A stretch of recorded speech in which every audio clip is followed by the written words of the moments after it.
तब्बल 72 कोटी रुपयांचा दंड डोक्यावर असतानाही एका वाळू माफिया कंपनीला नियमबाह्यरित्या वाळू घाटाचा लिलाव दिल्याचा खळबळजनक प्रकार आता उघडकीस आलाय। जिल्हा खनिज प्रतिष्ठानच्या नियामक बैठकीमध्ये हा महाघोटाळा समोर आल्यानं महसूल आणि खनिज विभागामध्ये खळबळ निर्माण झाली आहे। या बैठकीमध्ये भंडारा गोंदियाचे खासदार डॉक्टर प्रशांत पडोळे यांनी हा मुद्दा लावून धरला। विशेष म्हणजे राजकीय मतभेद बाजूला सारून सर्वपक्षीय नेत्यांनी या भ्रष्टाचाराच्या विरोधात एकी दाखवली आहे। काँग्रेसचे आमदार नाना पटोले, राष्ट्रवादीचे आमदार राजू कारेमोरे, शिवसेनेचे आमदार नरेंद्र भोंडेकर आणि भाजपचे आमदार अविनाश ब्राह्मणकर यांनी प्रशासनाला धारेवर धरले।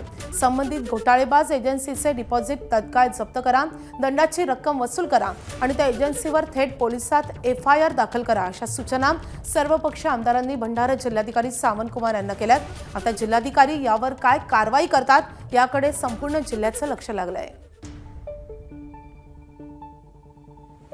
त्यामध्ये आजच्या मायनिंगच्या मीटिंगमध्ये खासदार साहेब असतील, आम्ही सगळे आमदार असू, आम्ही त्या ठिकाणी सूचना केल्या की त्वरित त्याचं रॉयल्टी बंद करण्यात यावी, त्याच्याकडून त्याची जी काही डिपॉझिट रक्कम आहे ती पण त्या ठिकाणी जप्त केली पाहिजे आणि त्याच्याकडून वसुली केली पाहिजे, या पद्धतीच्या सूचना दिलेल्या आहेत। त्याच्यावर ऑलरेडी 72 कोटीचा दंड असताना त्याला घाट कसं देण्यात आला आणि त्याच्यावरून सगळेच आमदार एकत्र ते त्याच्यावर बोललेत की बा त्याच्या फोरफीट जे ते हे असेल डिपॉझिट ती फोरफीट करायचा आणि त्याचे घाट वगैरे हे आहे ते कलेक्टरनी बोलले ते कारवाई करतो म्हणून। त्याचा करारनामा करून त्याला 15 लाख ब्रास त्यांनी वाळू काढली, अंदाजे आपला 700 करोड रुपयाची।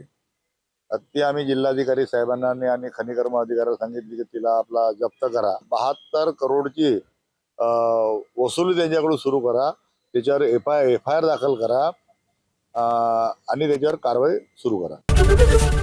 एबीपी माझा, उघडा डोळे बघा नीट।